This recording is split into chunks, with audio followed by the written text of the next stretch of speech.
Uris Night disambut oleh 40 buah negara termasuk Malaysia pada 12 April setiap tahun. Misi penganjuran Uris Night adalah untuk meningkatkan lagi minat dan kecenderungan masyarakat terhadap penerokaan sains angkasa, khususnya di kalangan generasi muda. Antara persembahan yang dipertontonkan pada Uris Night adalah choir, sketsa, tarian, cak lempung dan tarian tradisional Rusia.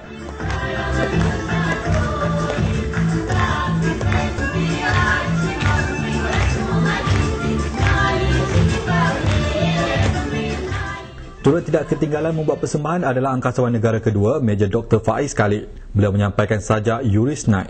Dalam sajak berkenaan, beliau menceritakan tentang sambutan 12 April ini yang bukan sahaja diraikan di bumi, malah di stesen angkasa antarabangsa pada tahun 2004. Ia bermula apabila Yuri Gagarin mengelilingi bumi dalam roket Vostok pada tahun 1961. Beliau merupakan manusia pertama yang berjaya melihat bumi dari ruang angkasa. Beliau merasa begitu takjub dengan keindahan bumi yang tidak dipisahkan oleh garis-garis sempadan. Rentetan dari itu, 12 April dilihat sebagai titik tolak kesedaran betapa pentingnya bumi untuk dilindungi dengan meminggirkan segala perbezaan dan hidup dalam keharmonian. So ini saya rasa akan secara langsungnya memberi semangat kepada golongan muda lah, kanak-kanak, especially untuk nak menyemailkan semangat mereka supaya lebih meminati eksplorasi angkasa lepas atau bidang sains dan teknologi. So kerana kita pun tahu bahawa kanak-kanak memerlukan motivasi, so ini merupakan salah satu cara untuk kita memberi mereka motivasi supaya mereka dapat seorang idola yang mereka boleh ikut daripada kecil sehinggalah mencapai cita-cita mereka. Dan kita juga berharap bahawa ramai golongan muda di Malaysia ini pada masa akan datang akan berkecimpung secara aktif dalam eksplorasi angkasa lepas dan juga sains dan teknologi.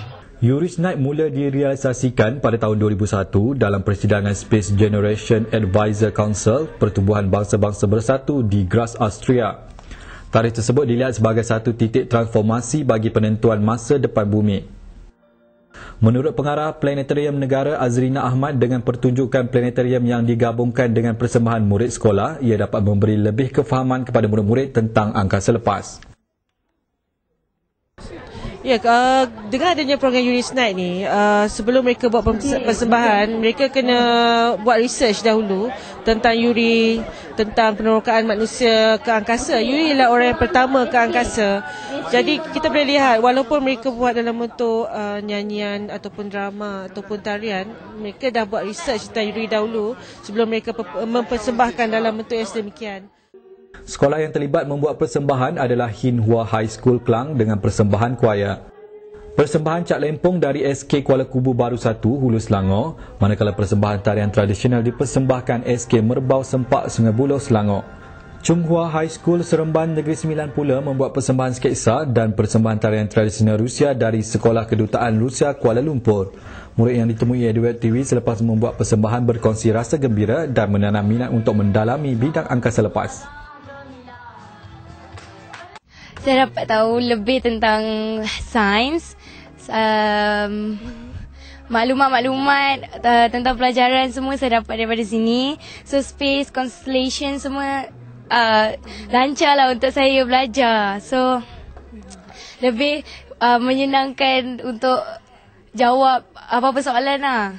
Saya rasa baiklah sebab ini pun saya first time saya buat persembahan macam ni tentang saya pun boleh lagi memahami lah tentang angkasa lepas. Dan hari ini cuma ada banyak sekolah kan ada membuat persembahan, mereka pun okey lah, baik jugalah. Macam semua budak macam kecil-kecil kan, pun sampai pun macam baiklah. Saya dapat belajar bidang angkasa selain dapat buat persembahan semua. Ilmu pengetahuan pun dapat. Kira memang seronok lah. Saya dapat memahami lebih tentang Uris Night dan angkasa lepas. Kita orang dapat buat persembahan yang bagus. Lepas tu kita dapat jumpa dengan Dr. Faiz. Kita orang dapat gembira lah.